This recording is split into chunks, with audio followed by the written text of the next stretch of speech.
Hello guys, welcome back to my channel. കുറച്ച് ദിവസമായി videos ഒക്കെ ഇടാൻ പറ്റിയിട്ടില്ല, കുറച്ച് തിരക്കായിരുന്നു. ഇനി ഞാൻ കണ്ടിന്യൂസ് വീഡിയോസ് ഇടാൻ ശ്രമിക്കുന്നതാണ്. അപ്പോൾ ഇന്നത്തെ എൻ്റെ ടോപ്പിക് എന്ന് പറയുന്നത് PT-INR ടെസ്റ്റാണ്, പ്രോത്രോംബിൻ ടൈം ടെസ്റ്റാണ് ഇന്ന് ചെയ്യാൻ പോകുന്നത്. അപ്പോൾ എങ്ങനെയാണ് ചെയ്യുന്നതെന്ന് നോക്കാം. മെഷീൻ സ്വിച്ച് ഓൺ ചെയ്ത് കഴിഞ്ഞാൽ കാണാൻ പറ്റുന്നത് first test mode, second calibration, third test parameter, system check ഇങ്ങനെയായിരിക്കും. നെക്സ്റ്റ് 1 ആണ് സെലക്ട് ചെയ്യേണ്ടത്. 1 മീൻസ് ടെസ്റ്റ് മോഡാണ്. 2 കാലിബ്രേഷൻ ഇങ്ങനെ നിങ്ങൾക്ക് ഡിസ്പ്ലേയിൽ കാണാൻ പറ്റും. അപ്പോൾ 1 ടെസ്റ്റ് മോഡിന് വേണ്ടി 1 പ്രസ് ചെയ്ത് എൻ്റർ കൊടുത്തു. ടെസ്റ്റ് മോഡ് പ്രസ് ചെയ്തതിന് ശേഷം നമുക്ക് ഡിസ്പ്ലേയിൽ PT, APTT, ഫൈബ്രിനോജൻ ഇങ്ങനെയുള്ള കൊയാഗുലേഷൻ ടെസ്റ്റുകൾ കാണാൻ പറ്റും. അപ്പോൾ 1 PT ആണ് ചെയ്യുന്നത്, എൻ്റർ കൊടുത്തു. പേഷ്യൻ്റ് ID ചോദിക്കുന്നുണ്ട്. അപ്പം നമുക്ക് ഈ ഡിസ്പ്ലേയിൽ കാണുന്ന ഏതെങ്കിലും ഒരു ബട്ടൺ ഞാൻ 1 പ്രസ് ചെയ്ത് ക്ലിക്ക് കൊടുക്കുകയാണ്, എൻ്റർ കൊടുത്തു. അപ്പോൾ PT എൻ്റർ കൊടുത്തതിന് ശേഷം നമുക്കിങ്ങനെ ഒരു ഡിസ്പ്ലേ ആയിരിക്കും കാണാൻ പറ്റുക. നെക്സ്റ്റ് കുവിറ്റിലേക്ക് നമ്മൾ മെറ്റൽ ബീഡ്സ്, ഈ കാണുന്നത് മെറ്റൽ ബീഡ്സ് ആണ്. മെറ്റൽ ബീഡ്സ് ഇട്ട് കൊടുക്കണം. ഒരു മെറ്റൽ ബീഡ് ആ ഒരു കുവിറ്റിലേക്ക് ആഡ് ചെയ്ത് കൊടുക്കുക. ദെൻ 3 മിനിറ്റ്സ് വെയിറ്റ് ചെയ്യുക. നെക്സ്റ്റ് സ്റ്റെപ്പ് പേഷ്യൻ്റെ സാമ്പിൾ ആഡ് ചെയ്ത് കൊടുക്കാനുള്ളതാണ്. അതിനുവേണ്ടി പേഷ്യൻറ്റിൻ്റെ സാമ്പിൾ പിപ്പറ്റിലേക്ക് ആസ്പിറേറ്റ് ചെയ്യുക.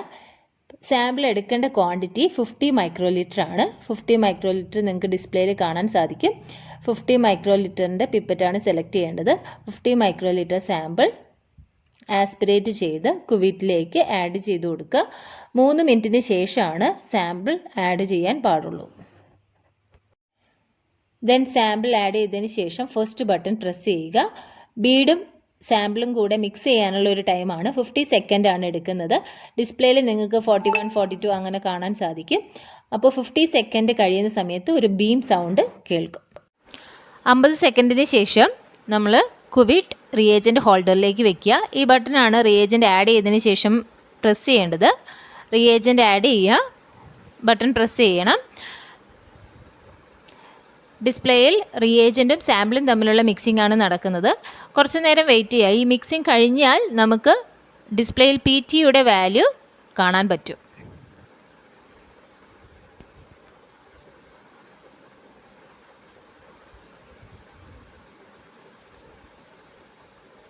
ഓക്കെ, ഇതാണ് PT value 22.2.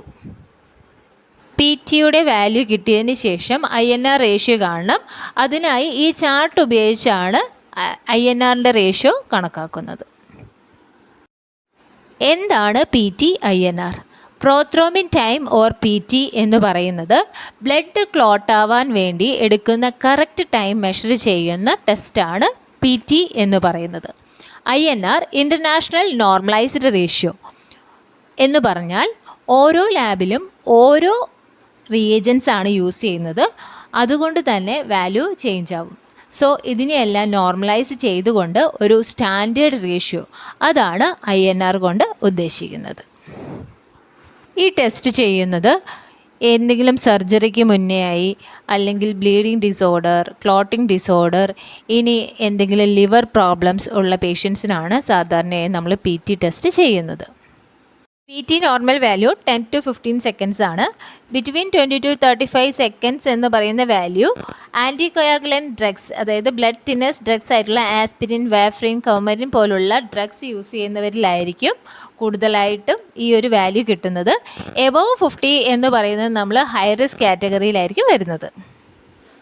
INR normal value 0.9 to 1.3യും നേരത്തെ പറഞ്ഞ പോലെയുള്ള ബ്ലഡ് തിന്നേഴ്സ് ഡ്രഗ്സ് യൂസ് ചെയ്യുന്നവരാണെങ്കിൽ വാല്യൂ ബിറ്റ്വീൻ 2.0 to 3.0യും എബോവ് 5.5 ഹൈ റിസ്ക് ഓഫ് ബ്ലീഡിങ്ങും less than 0.5 high risk of blood ക്ലോട്ട്സും ആയിരിക്കും കണക്കാക്കുന്നത്.